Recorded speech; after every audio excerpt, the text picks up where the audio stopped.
Ashamar kafuunee daawwattoota AMN Plus kun qophii roga dubbiiti. Dubbii roga qabdi. Yaada gaafii qeeqaaf komii keessan qaama dhimma ilaallatu waliin mari'annee deebisnee isin biraan geenya. Qophii keenya irraa keessatti dhaloota keessumayyuu dargaggoota gama maraan ijaaranii egeree biyyaa tolchuu keessatti hojiin hojjetamaa jiru maal fakkaata? Hojii qaamolee garaagaraan hojjetamu keessatti hanqinoonni jiran maali? Furmaanno maal ta'uu mala kan jedhu irratti namoota dhimma kanarratti qoratan beekan hojjetaas jiran waliin turtii taasisan isin biraan geenya. Turmaanni keessan AMN Plus waliin haa ta'u.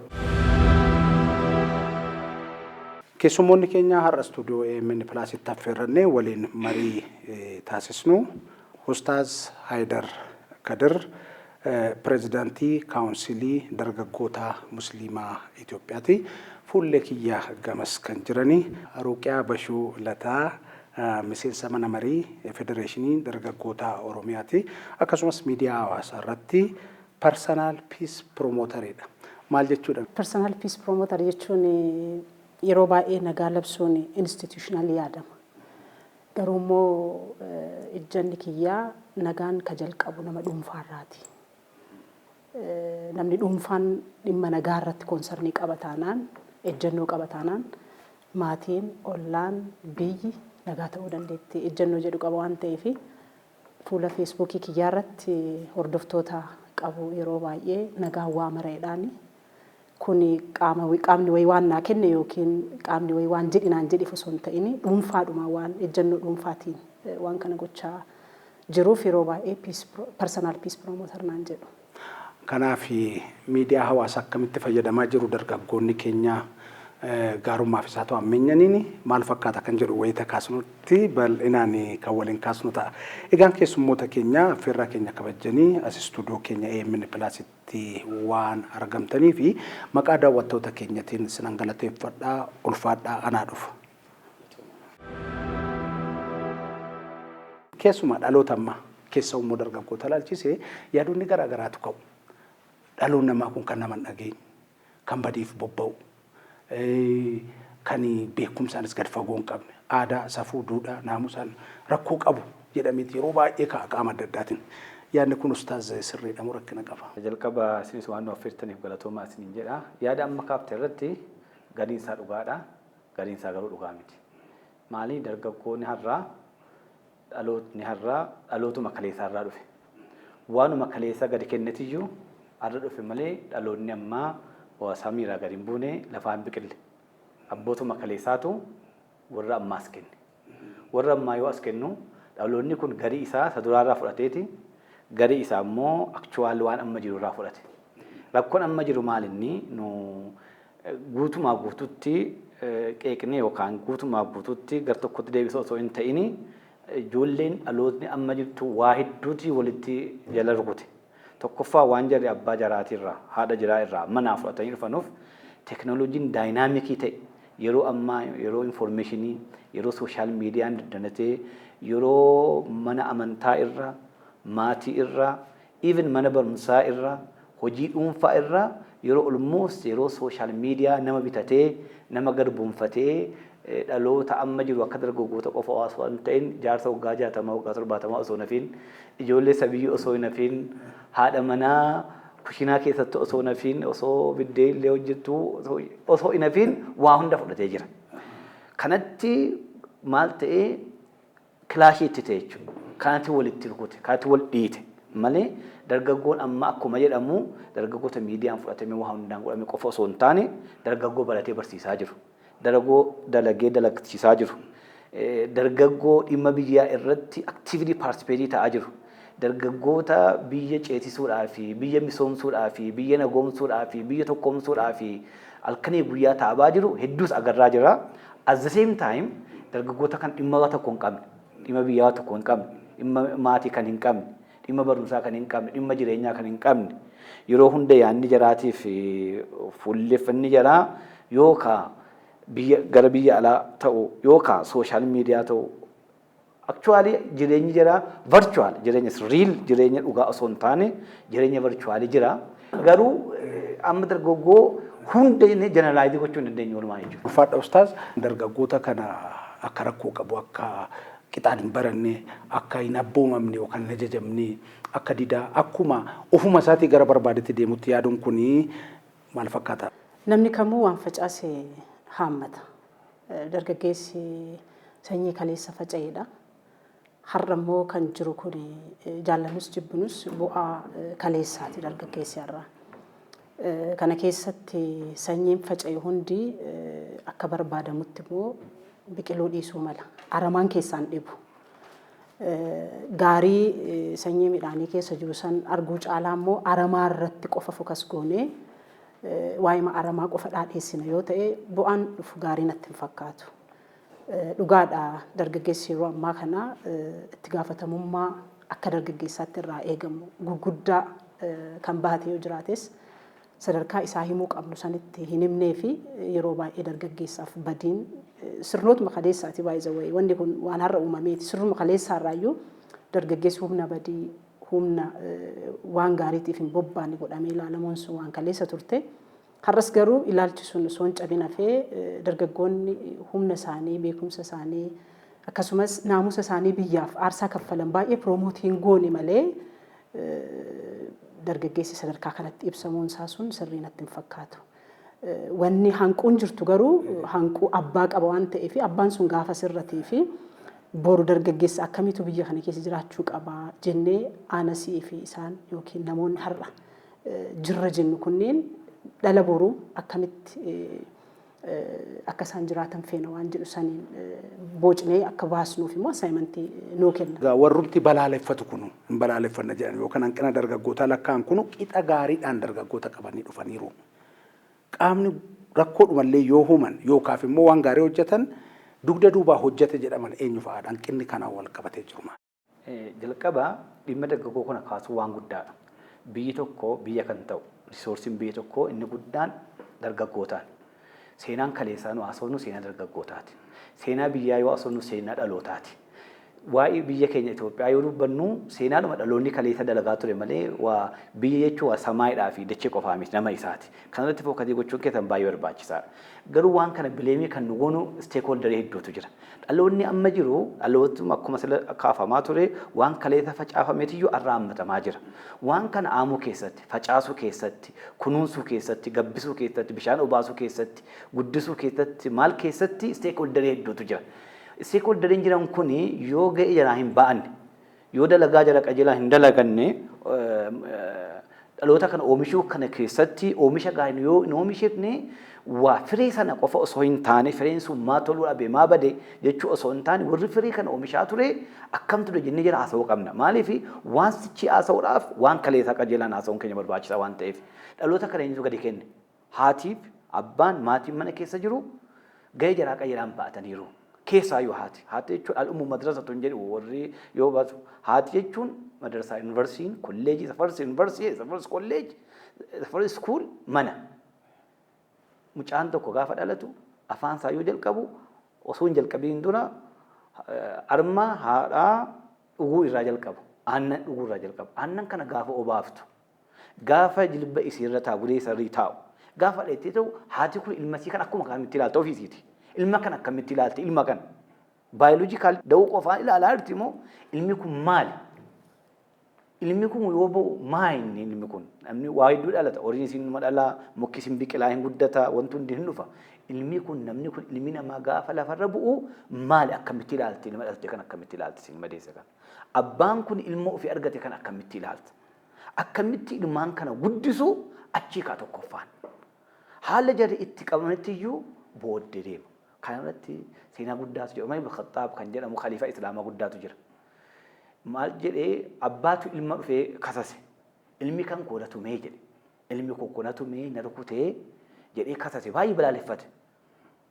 Namni haati ilmi haadha rukuchuu dhiisiti. Abbaa rukuchuu dhiisiti. Ol jedhee ilaaluun jala guddaadha. Kun itti dhagaamee gaafate dhufee kasase innaan ilma kee akkamitti guddiftee jedhee. Ilma kee akkamitti guddiftee ilma muka argadhee guddisee horii ulee itti kennee horii naa tiksee ergeennaan siis horii se'eetiyyuu maaltu godhe jedhe tumee jedhe horii ta'eetti tumee jedhe akkaataa abbaa faatii mana keessatti qabantu tokkoffaa kanatti ilaala. achi haadhaaf abbaan itti ta'abanii rakkatanii haati garaatti baattee abbaan dalagee hojjetee uffatatti bitee nyaachisee guddisee waliin ba'anii uummatatti gadi baasan. Gaafa uummatatti gadi baasan ollaan akkamitti kana ilaala? Ollaan ilma isaa ollaa akkamitti ilaala? Ilma isaa ollaa akkamitti ilaala? Environmentii naannoon jiru akkamitti ilaala? Mootummaan jiru akkamitti ilmaan biyya isaa jiru dhaloota biyya isaa akkamitti bocee baasu akkamitti maal qopheesseef jira? Barumsa kaarikulamii isa kam qopheesseef jira? Environmentii jiru isa kam tolchee fi isa kam bareechee jira? Haala ala jiru haala bakkee jiru kan akkamitti mijjeesseef jira? Kun hundi ilaalamee yoo kun hundi tartiiba godhamee sirraa'e malee piroodaaktiin gaariin baduu hin danda'u. Ati aslii balleessitee hundeen badee maaliif dameen hin tolle jechuu hin danda'amu. Hundee kanatu jalqaba sirraa'u qaba. Ammas taanaan dhaloota jiru bileemii jechuu osoo hin ta'in dhaloota jiru waqasuu osoo hin taane dhaloota jiru kana maaltu akkas godhe maaltu as fide jedhanii gara hundeetti deebi'anii maatiin akkamitti jiru? Mootummaan akkamitti jira? Ollaan akkamitti jira? Manni barumsaa kaarikulamii mana barumsaa akkamitti jira? Barsiisonnis akkamitti jiru? Even nu amma umurii kanaan barsiisonni yeroo keenya turanii fi barsiisonni amma turan definitely adda. Akkaataa uummanni itti ilaalu ta'u akkaataa jalisa ofii ilaalamu ta'u. Barsiisaan dura akkamitti ofii ilaala? Matuma isaatti. Akkamitti ijoollee barsiisuu kan akkamitti ilaala? Maatiin barattootaa barsiisota akkamitti ilaala? Mootummaan barsiisaa akkamitti ilaala? Amma immoo barsiisonni akkamitti ilaalamaa jiru? Kun kana hundatti walitti ida'ameetiyyuu dhaloota ammaa waan murteessuuf kanatu dura sirraa'uu qaba, kanatu dura haasa'uu qaba jechuudha jedha. Ulfaadhaa ustaaz keessaayyuu bara kana daa'ima guddisuu keessatti rakkanneerra kan jedhan miidiyaa hawaasaati waan irratti hojjechaa jirtaniif hankaasa. Ijoolleen moobaayilaa miidiyaa hawaasaatiif nu rakkistii maal goonee daa'ima guddisna fa'aa jedhanii maatiin deebisanii waa'ee daa'imman irratti kaasu kana wal qabatee hanqinoota jiran. Gaafa teekinooloojii fi dhaloota wal biratti fiddee ilaaltu dhaloonni teekinooloojii akkamitti itti fayyadamuu qabu waan jedhu kanatu itti yaadamuu qaba. Keessaahuu sadarkaa maatiitti egaa manatti wanni engeejmentiin miidiyaa fi daa'imman walitti dhufan sadarkaa maatiitti. Mana keessaa yoo walitti dhufeenyi miidiyaa fi jenereeshiniin ammaa kun diijitaal jenereeshiniidha. Jaallatus jibbitus isarraa fagaattee jiraachuu hin dandeettu. Garuu immoo akkamitti dhaloota kana teekinooloojii kanaan akka isaan madaqan gochuu qabna. Akkamitti akka isaan dhimma itti bahuu qaban waan jedhu irratti maatiin itti yaaduu qaba jedhee yaada. Inni guddaan waan tokko balaaleffannaarraa yoo kaate distirakshinii baay'ee qabaata. Miidiyaa yookiin diijitaal waan ta'e kana balaaleffattee kaate taanaan hin ta'u jechuudha. Because jaaladhu jibbii biitii globalizationii keessa jirti. San keessa naannoofna manatti daa'ima yoo ittistee alatti argachuu danda'an. Accessible waan ta'eef eessattuu jechuudha. Kanaaf ilaalchi nuti miidiyaaf qabnuu fi ilaalchi nuti diijitaal waan ta'eef qabnu sun erga sirrateen booda ijoolleen akkamitti teekinooloojii kanaan addaatti ta'uu qabanii waan jedhu irratti itti yaaduun barbaachisaadha. Akkuma beekamu hawaasni keenya baay'een ijoolleetu teekinooloojiidhaan addaatti ta'anii maatiitti dhufu malee maatiin teekinooloojiin addaatti ta'anii ijoollee ofiin barsiifatan. Kun rakkoo guddaadha jechuudha. Haati moobaayilii akkatti tuttuqan hin beeknetu barharra daa'immantu kaardii nu guuta haadholee baay'eedhaaf manatti yoo galtee ilaalte ijoollee kutaa 3-4 baratantu kaardii sii guuta.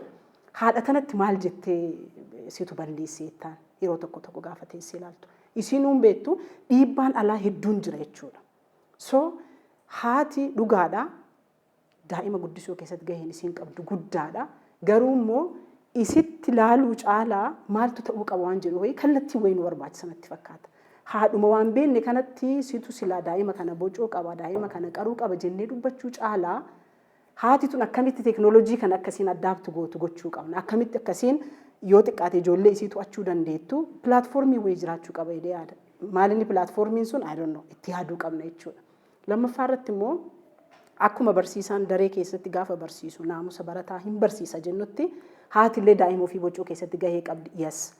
So barataaf barsiisaa fi haati akkamitti tiriit ta'aa jiru. Har'a bar daa'imman dhalataa jiran akkamitti dhalataa jiran. Haadha bar daa'ima kana deettee karatti gataa jirtu jirti yeroo kanatti. Guddisuun itti ulfaatee daa'ima san itti gaafatamummaa san fudhattee deemuun itti ulfaatee jechuudha. Kun maal wajjin wal qabataa haadha sanatti quba qabuu caalaa yookiin maatii kanatti quba qabuu caalaa dhimmoota maatiif haadhaa ol ta'e irratti immoo itti yaaduu qaba qaamni itti yaaduu qabu kan jedhudha. Inni lammaffaa teknoolojii kana yoo madaqneen ala saffisa amma teknoolojiin deemaa jiru kana saffisa amma ammayyummaan deemaa jiru kana wajjin immoo deemuuf irra kanna jechuudha. Kanaaf immediately wanni amma ta'uu qabuu fi especially social media irratti wanni ta'uu qabu platformiin daa'immanis itti act gochuu qaban osoo jiraate yaada jedhu qaba yeroo baay'ee. Daa'immanis just wanni kun haraama ittiin dhaqina yookiin wanni kun dhowwaadha ittiin dhaqina jechuu caalaa daa'imman akkamitti social media itti fayyadaman. Miidiyaan daa'imman hirmaachisuu danda'u. Miidiyaan daa'imman dandeettii isaanii baasuu danda'u wayii uumamuu qaba. Kun dhaqee ammayyummaa teknoolojii maatii naamusa duudhaa safuu jennu kana akkamitti walitti araarsinee deemuu dandeenya wanni jedhu kun dhimma gadi fageenyaan xiinxala barbaada. Social media numti kan keessanii dhimma nageenya labsuudha. Nageenyi dhuunfarraa ka'a, nageenyi kan waliiniti, faayidaan isaas kan walooti kan jedhu. Garuu immoo miidhuma hawaasaa irratti maqaa amantaa arrabsuu, maqaa sabaa arrabsuu, dhimma maayin baasan irratti bobba'uutu jira gama tokko. Gama biraatiin immoo miidiyaan hawaasaa teknoolojii barri kun fide faayidaa guddaa dinagdeedhaniin walitti dhufeenya hawaasummaa cimsuudhaniin namoonni akka idil addunyaatti jajjaboo ta'an qaroo ta'an addunyaaf ta'an akka ba'an ittiin barachuuf illee waan guddaa qaba teknoolojii waa baay'eedha. Hanqinoota isaa kaasne malee akka dargaggootattu. Dhugaadha. Amma social media gaafa ilaaltu waan tokkoof recognition kennuu dhiisuun by the way responsible akka hin taane si godha. Gaafa dargaggeessi miidiyaa irratti bahee waa hojjetu dogoggora hojjechuu danda'a. Dogoggora san immoo kasirreessuu qabu inni hayyuudha. Kasirreessuu qabu hangafa. Kasirreessuu qabu nama wanni kun sirrii mitii jedhaa jirutu waan san sirreessuu qaba. Ati waan hamaa hojjetaa jirte itti blame goota taanaan plus immoo systemni ittiin control gootu hin jiru taanaan social meediyaan namuun bilbila ofii harkaa qabu waan barbaade godha. Sa'aatii barbaadetti waan barbaade godha. Blame gochuudhaan keessaan baanu. Blame gochuutu ammayyuu rakkoo uumaa jira waan ta'eef. Lammaffaa irratti immoo akka mootummaatti immoo tarkaanfiileen adda addaa especially seerri hate speech bahuun akkaataan immoo even ijoolleen social media irratti especially TikTok gaafa ilaaltu aadaa waliin safuu waliin duudhaa waliin wantoota hin deemne kana akka isaan karaatti deeban mootummaan tarkaanfii fudhataa jiru kun yoo xiqqaate teknoolojii fi dargaggeessi akka walirraan fagaanne garuu immoo bo'oo nuti barbaannu bo'oo duudhaan hawaasni keenya qabu naamusni hawaasni keenya qabu wajjin deemsisuu wajjinis wanti gaariin jira waan ta'eef tarkaanfiin amma social media fi dargaggeessa walitti araarsanii deemu blame gochuu hifachuu caalaa akka isaan waliin araaramanii deeman wanni jala deemamee seerri bahaa jiru. Hojumaanni waan san hojirra oolchuutti deemaa jiran kunniin hamma tokkoon fooyyeessaan sirreessa jedhee yaada. Ulfaadhaa mootummaan keessumayyuu dhaloota ijaaruu keessatti hojiiwwan jajjaboo yeroo hojjetu agarra keessayyuu magaalaa Finfinnee keessatti daa'imman utuu hin dhalatin dura kunuunsa haadharraa kaasee bakka daa'imman oolan dabalatee akkasumas dargaggeeyyiin kanaan dura iddoon barbaachisne keessa turani akka bakka itti qo'annoof qorannoo gaggeessan wantoota hedduu akka hojjetamaa jirudha kanarratti maal jettu. Kun waan baay'ee dinqisiifatamuu qabuu fi appreciate waan godhamuu qabu keessaayyuu fakkeenyatti yoo fudhan akka guutuu biyyaatti ta'ee jiru akka magaalaa keenya amma Finfinnee kana yoo ilaalle jijjiiramni jiru waan haalamuu hin dandeenye waan kun fakkeenyaaf manni barumsaa hedduun asitti dalagamaa jiru ijaaramaa jiru mana barumsaa keessatti akka ijoolleedha manni barumsaa kun gaarii ta'ee environment qulqulluu ta'uu qulqulleessuun kun baay'ee iddoo ijoollee itti turtu duraan naannoo iddoo kubbaa miilaa yoo fudhatte almost recreation gara 2000 maalee amma Finfinnee keessatti ta'eera recreation centeriin hedduu naannoo magaalaa Finfinnee kana keessatti heddummaatee ijaaramaa jira saayinsii muuziyeemii yoo ilaalte saayinsii muuziyeemichis waan biyya keenya keessatti haala gabaabaatti yeroo gabaabaatti akkan ijaarame jedhamee waan hin yaadamne saayinsii muuziyeemii yoo ilaalte abrooti yoo ilaalte abrooti laayibireerii yoo ilaalte ani ijoolleen amma beektaa abrooti laayibireerii kana ijoollee sa'a 24 waan kun sa'a 24 nama bultu jira ijoollee dargaggoota bulantu jira dijitaal laayibireerii wanti hundi mijaa'eef jechuudha waan akkasii mijeessuun mana barumsaa mijeessuun akkasumas immoo even baasii mana barumsaa dhufu mijeessuun nyaata ijoollee akka isin mana barumsaa irraa hin hafne yookaan immoo akkasiin beela'aa hin teenye nyaatas qopheessanii waan akkanaa mijeessuun gara kanaan waan gaariidha waan appreciate gochuu danda'amu waan ijoollee barumsatti kakaasee naamusa ijoollee tartiiba godhu iddoo ijoolleen soosii adda addaatii fi iddoo illee addaatti argattu ijoolleen. Asitti yoo rikreeshinii sentarii gaarii hin jiraanne, yoo laayibireerii gaarii hin jiraanne, wanti iddoo ijoolleen oolan iddeen gaarii hin jiraanne, ijoolleen iddoo biraa filachuun sii dirqama waan ta'eef waan kana ati waan tokko gaafa dhowwitu, waan badaa tokko yoo dhowwitu, waan badaa tokko irraa nama yoo seertu, waan gaarii immoo waan sana bakka bu'u biraa namaa mijjeessuun baay'ee gaariidha. Kun asitti baay'ee ta'aa jira. Kun akka jirutti osoo ta'u waa'ee barumsaatii fi kaarikulamii barumsaa sirreessuun dirqama the first priority kan ta'u qabu kana.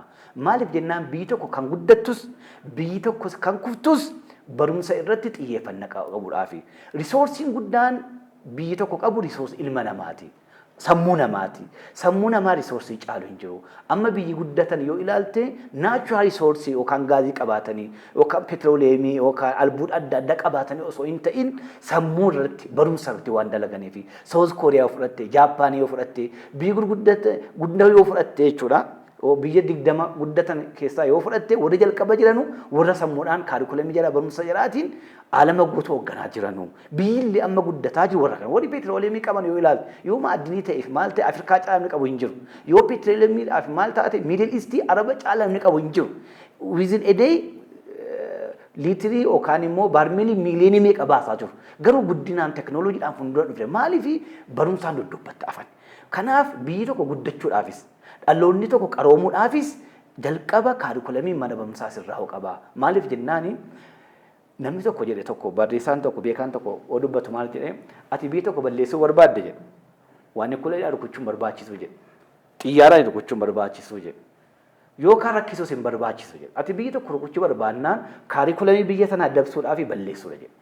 Maaliif jennaan dhaloonni achi baratee ba'u inni maandisii ta'u insaa ijaaree insaa waggaa tokko waggaa lama injiraan ijaaraa qabeenyi namaa qabeenyi ummataa qabeenyi biyyaa qabeenyi mootummaa achumaan bada rispoonsibii naman taane maandisii dandeettii hin qabne humna qabne ba'a. Haakimii barsiiftee maal gootee haakima baafta. Doktora ati baaftu doktora rispoonsibilii hin qabne doktora beekumsa hin qabne dandeettii hin qabne asi baasa. Lawarii ba'a lawariin sun mustenyaadha gubbenyaadha malaamaltummaadha kaarikulamii gaarii hin Politika ba'a warri siyaasa jiranus akkuma kana kaarikulamii kaleessaatiyyuu dhaloota ammaa baasa. Xiyyeeffannaa inni guddaan godhamuu kan qabu kaarikulamii mana barumsaati. Even kaarikulamii mana barumsaa jiru. Naamusni mana barumsaa jiru. Quality mana barumsaa jiru almost namni laga biyya ofii osoo hin beekin safuu biyya osoo hin beekin waan kilibliin jiruuf waan White House keessa jiru ilaala. Waan asiisa jiru waan Finfinnee jiru waan Jimma jiru waan Baalee jiru waan Harargee jiru hin beeku.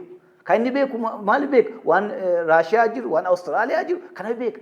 Kaarikulamii isaa keessatti aadaa ofii hin beeku. Safuu ofii hin beeku. Safuu abbaasaa aadaa abbaasaa hin beeku. Even amantii isaa akkaataa biyya kana keessatti itti dalagu hin beeku. Kana kan baratu eessaayyii amma haadha bira dhuguma hin tura abbaa bira hinuma tura inni guddaan akkuma maatii bira jiru mana barumsaatu jira. Mootummaan mana barumsaa sirreessuu mootummaa qofa osoo hin taane warra abbaa qabeenyaa jiranus ummannis jalqaba dhaloonni kun akka toluuf dhaloonni kun akka tartiiba qabuuf maal gochuu qabu mana barumsaa kana sirraa qabu yoo kun sirraa'eetiyyuu ati meeshaa namatti gaafa kennituyyii meeshaan sun hordofa ati waa tokko namatti hin kennin ijoollee kan osoo hin baasin kaarikulamii gaariidhaan osoo siistamii gaariin qopheessin dhaloonni dhufu asirraa hojjechuu hin danda'amu yoomuu hin sirraa'u neeba hin dheeba boris iftaan sirraa'uu hin danda'u asi hundee osoo hin tolchin pilaatfoormii sirrii osoo hin kaa'in tolchuu hin dandeessu. Even warri sophisticated warri ta'e sophisticated infrastructure mana barumsaa warri qaqqaban warri biyya alaa guddatanii sadarkaa guddaa dhagaa jiru kunu jarri kanuma wajjin dadhabanii amma Austraaliyaa fa'a irratti waa'ee sooshaal miidiyaa amma kaafaa jirtan ijoollee waggaa 16 maalii gadi baanii ta'uu qabatanii almost seera baasaa jiru. Biyya Ameerikaa biyya Awurooppaa gurguddatanis yoo ilaalte isuma akka keenya gurraachuma kana dalagaa dhaqitti ilaala malee saayinsistoonni gurguddaa ilmaan jiran ilaalchisan maaliif santan nervous systemii tuqa ijoollee tuqaa ija ijoollee tuqaa sammuu ijoollee tuqaa ijoolleen kun halkan amma sa'aatii 6 amma sa'aatii 7tti sooshaal miidiyaa irratti barumsa barachuu hin dandeessu rafiitii gaarii rafuu hin dandeessu even ati amma ijoollee tokko yoo ilaaltu afaan ittiin namaa walii galtu wallaaltee ijoolleen ati maal gooti akka ijoolleen hin jeeqne rabbashne jettee moobaayilitti kenniti. Ijoolleen kun mana barumsaatti dhufanii moobaayilii irra taa'u geemii irra taa'u. Afaan jaraa afaan Oromoo ta'e afaan biyyattiitis dubbachuu danda'an jira afaan Chaayinaa afaan biraa walii galuu illee dhabameera. Attachmentiin jedhi qabanu sooshaal attachmentiin jira afii maal ta'aa jira virtuaalii ta'aa jiru afaan achirraa fudhatu aadaa achirraa fudhatu sammuu achi waa hunda achirraa fudhatu kana hunda godhaatiinu dargaggoota balaaleffachuun dhaloota jiru balaaleef akkamii ta'a Faadhaa ustaaz mootummaa waan hojjetu akka fakkeenyatti kan Finfinnee kaasnerra kanarratti wanti sin dabaltan. Hojiin baay'een gama mootummaatiin keessaa dhaloota dhufurratti hojiin hojjetamaa jiru hojii jajjabaadha. Akkuma amma ka'aa ture ECD'n yookiin Early Child Development irratti hojiin hojjetamaa jiru bakki tursiisa daa'immanii amma hojjetamaa jiru dhaqee dhaloota bor yaannu saniif galteen inni qabu guddaadha. Kana malees immoo manneen barnootaa irratti illee let's say naannoo Oromiyaa irratti yoo deemtee ilaaltee dhaloonni safuu akka inni beekee guddatu gadaa amma nuti proud itti taanu kana gadaan mallattoo guddaa Oromoo ta'ee dubbatamu kana dhaloonni amma anaa fi anaa ol jiran kana himaa osoo ittiin hin himan. Hojiin guddaan garuu barnoota gadaatiin wal qabatee manneen barnootatti kennamaa jiru hojii guddaadha jechuudha. Yoo xiqqaate ani eenyu waan jedhu kana define gochuu hin danda'a dhaloonni dhufaa jiru. Akka mootummaatti hojiin dhaloota sirreessuuf dhaloota amma abaaramu kanaan itti fufootu hin ta'in dhaloonni dhufu immoo dhaloota sirrii akka ta'uuf kaleessa keenya abaaraa warri ammaallee dhaloota dhufu abaaramaa san gochuu hin qabnu waan jedhu sana ittiin milkeeffachuuf waan guddaadha dheeyyaadha. Kana malees immoo ani akka nama dhuunfaatti akkamitti yaada seete. Amma teeknooloojiin aadaa biyya keenyaa maalummaa biyya keenyaa nutti mul'isaan jirani kan argaa jirru warruma fagoo kan nutti agarsiisaa ijoolleen afaan ofii aadaa ofii caalaa aadaa alaa kan addaatti godhaa jiru wanni jennu kun nuti hin gurguranne yoo eessaa fidu ijoolleen nuti hin barsiifanne yoo aadaa daa'ima kiyyatti nimne an akka haadhaatitti intala durbaa andahee guddisu dubartiin Oromoo tokko kana ta'uu qabdi yoo barsiisuu baadhe eessaa fiddi accessible kataate maalni carraa teeknooloojiin kenneefitti haati Ameerikaa keessa jirtu yookiin haati biyya wayii keessa jirtu akkamitti aakti gooti akka haadhaatitti waan jedhu sana fudhadha. Ani fuula televezyiinii yaadatta yoo ta'e qaanaan muuvimentiin inni biyya keenya keessatti keessaa ijoollee dubartootaa irratti dhiibbaan inni uumee dabre guddaadha jechuudha. Walitti dhufeenya haadhaa fi intalaa baay'ee walirraa fageessee jira jechuudha. Ammayyummaa hin taane ammayyummaa hidda hin qabne wayii fide waan baay'ee nu miidhee jira jechuudha. Kun jechuun akkamitti waan kana overcome gochuu dandeenya yoo jenne waan qabnu gurgurachuudha. Teeknooloojii addaatti gochuudha. Aadaa qabnu gara teeknooloojiitti fiduudha. Nama teeknooloojii create godhee nama teeknooloojii gara biyyoolessaatti yookiin addunyaatti fideetu aadaan isaa gurguramaaf. Jarri aadaa gurguratanii jiru. Badii miti. Nuti immoo gurguranne waan ta'eef gabaarraa immoo ilmaan argatanii ijoolleen argatanii bitataniiru. Kana eenyuun bileem goota. Nuti teeknooloojii addaatti godhuu qaba. Kitaaba Dr. Abiy barreessan tokko irratti dhaloota ida'amuu irratti wannan baay'ee sammuu keessaa nan banne tokko Dr. Akiliiluu Lammaan Andoodee irratti qorannaa isaan gaggeessaa turan keessatti qorannaa isaanii qofaa miti Afrikaa keessatti qorannoon qoratamu tokko bu'aasaa uummataaf akka inni qaqqabu gochuuf baasii fi bajata yookiin waan qorannoo saniif nu barbaachisu caalaa dhaggeessisutu nu rakkisa because institutionii powerful ta'ee akka biyyoolessaatti beekamu hin qabnu sanarra darbee akka addunyaatti influential institutionii ta'e hin qabnu. Gaafa nama jabaa qabaattu gaafa institutionii jabaa qabaattu akka addunyaatti beekamtu wannumti ati waa goote tokkoyyuu akka globalized ta'ee namni kamuu akka inni itti fayyadamu taasisuu danda'a. Kanaaf hojiin nuti teeknooloojiif ammayyummaa wajjiniin aadaa fi waan qabnu adaduma walitti sissaa deemnuun adaduma addaatti godhaa deemnuun yookiin walitti fidaa deemnuun wanni nu barbaannu kunis ta'uu danda'a waan ta'eef amma teeknooloojiif dargaggeessa addaan fageessuu caalaa akkamitti advaansir ta'uu dandeenya teeknooloojii akkamitti itti fayyadamuu dandeenya teeknooloojii akkamitti kireet gochuu dandeenya hojiin baay'een akka biyyaatti jalqabamee jira jechuudha dhimmoota addunyaa kana liid goona jedhee yaada yoo ambitious ta'uu baadheef hin beeku malee addunyaa kana liid gochuu dandeenya amma aksesiin amma qabnu kun jechuudha. Especially muummichi ministeeraa keenya teeknooloojii kana wajjin walitti dhufeenya isaan qabanii fi initiatiiviin garaagaraa dhalootaaf amma isaan nu kennaa jiran kana yoo sammuu qulqullootiin fudhataa deemne dargaggeessi keenyas dhaloonni keenyas boru dhaloota boru addunyaa kana aadaa isaa safuu isaa duudhaa isaa eenyummaa isaa beeksisee isa dhaloonni ammaa kun biyya alaa hordofaa jira jedhan kan irra aannee Itoophiyaan biyya aadaa fi safuu duudhaan isii addunyaatti beekamu gochuun hin danda'ama jedhee yaada waan ta'eef ilaalama kennatu amma waan amma nu barbaannu kana product nu barbaannu kana nu fiduu danda'a waan ta'eef karaa kanaanis yoo yaadame gaariidha yaada jedha. Galatooma mootummaa qofa miti dhaloota kan ijaaru waan ta'eef akkuma duraan kaasne dhaabbileen aadaa barsiisan abbootiin gadaa sirni gadaa duudhaaleen gadaa akkasumas abbootiin amantaa immoo mana amantaa keessatti naamusa achitti bocamuu qabanii fi lammii achitti ijaaramuu qaban akka ba'an manneen barnootaa kaastan jirtu hawaasas dabalatee waan ta'uu malu furmaata ta'a jettan. Amma inisheetiifiin akka biyyaatti jalqabame keessaa yoo dhimma teekinooloojii ilaalee dijitaal teekinooloojii kun baay'ee waan gaariidha waan appirisheetii godhamu waan hedduu waggaa dheeraa duubatti afnee fuuldura nu buusuu kan danda'u tokko nuti waa hedduu aan dubbatti afneerra teekinooloojiin dubbatti afneerra ikoonomiin dubbatti afneerra gara danootiin waan kana gara fuulduraatti ce'uu kan dandeenyu yoo teekinooloojii kana qabanneedha. Yoo ekspiriyaansii namni fide isa xumuraa yoo fudhanne isa jalqabaarraa osoo hin ta'in isa xumuraarraa yoo kaanirra amma haalli mootummaan keenyatti qabee jiru keessaayyuu Dooktar Abiy haalli isaan teekinooloojiin itti walitti dhiyaatanii jiran teekinooloojii biyya kana akka seenu akka godhaa jiran 5 miiliyoon koodariidha kaasee haalli teekinooloojii biyya kana keessatti jiru ijoollee kanaa fi dargaggoota jiru kana ni ceesisa jechuu irratti abdii guddaa qabama waan gaariidha waan gaarii jalqabame kun bareechee itti jabaachuu qaba itti fufuu qaba dhimmi biyyaa mootummaa qofan ilaalu dhimmi biyyaa dhaabbata tokko qofan ilaalu dhaabbanni hundinuu ga'ee ofii gaafa ba'e kun koompileetii effeektiin isaa jijjiirama fida dhaabbata biyya kana keessaa kan dhaloota bocuu kan biyya waa dhimma biyyaa ilaalchisee waa'ee dhalootaa ilaalchisee dhaloota ijaaruu keessatti shoora guddaa kan qabu kan biraa dhaabbata amantaati. Dhaabbattoonni amantootaa inni wajjin jira piraayimarii dalagaan jira kana ilma namaa amma waan biraa maatiriyaalee waliin deemtaa biyya guddisuu waliin deemtaa waa adda addaatiin deemta. Waa'ee amantaa yoo deemte immoo jalqaba amantaan fookasiin isaa ilma namaati wajjiniin.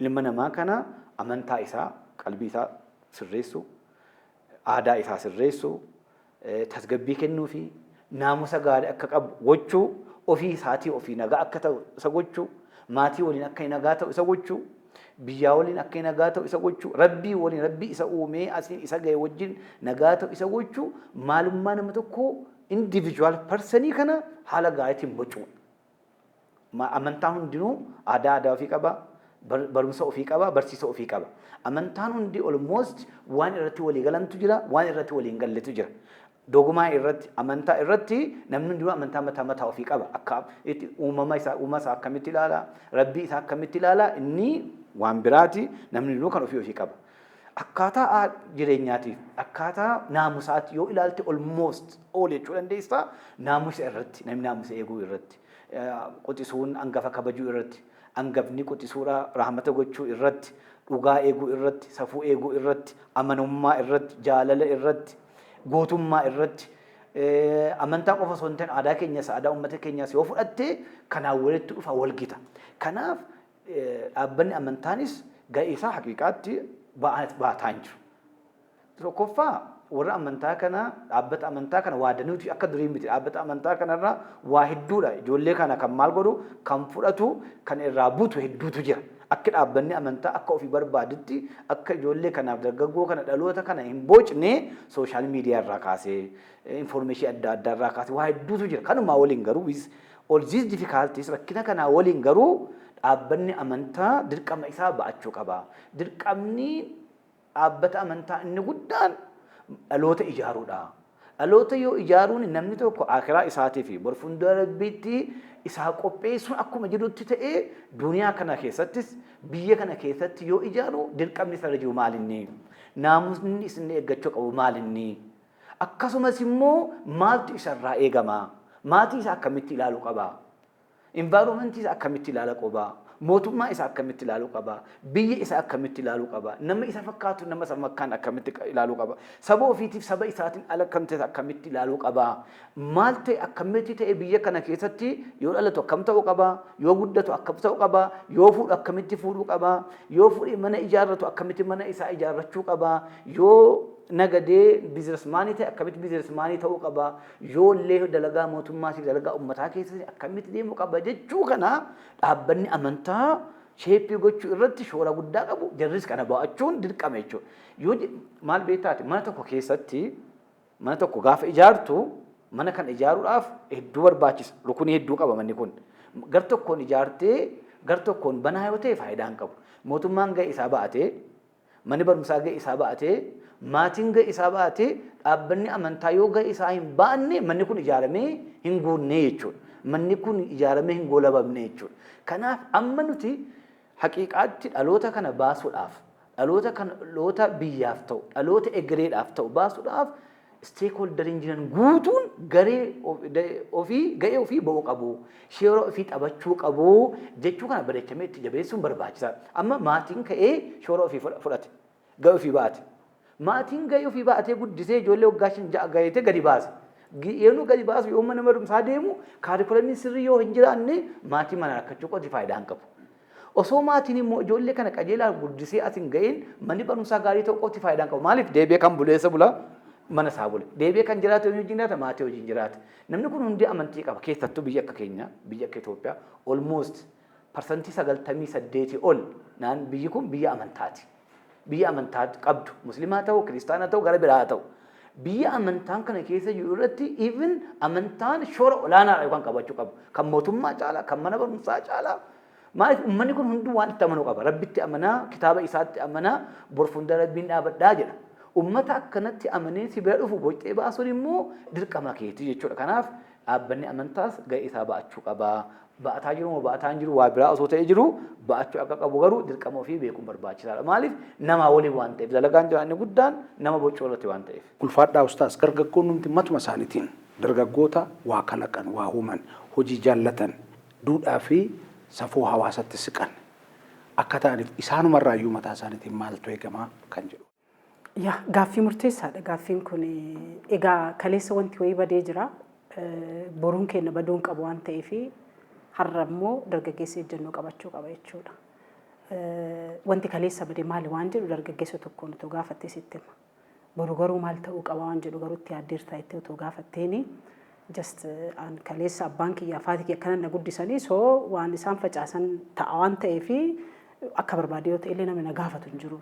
Ilaalcha jedhu keessa jira dargaggeessi bal'aan garuu san ta'uu hin qabu waan jedhu irratti hojiin bal'aan especially akka dargaggootti ofitti fudhannee waan laaluu qabnudha jechuudha.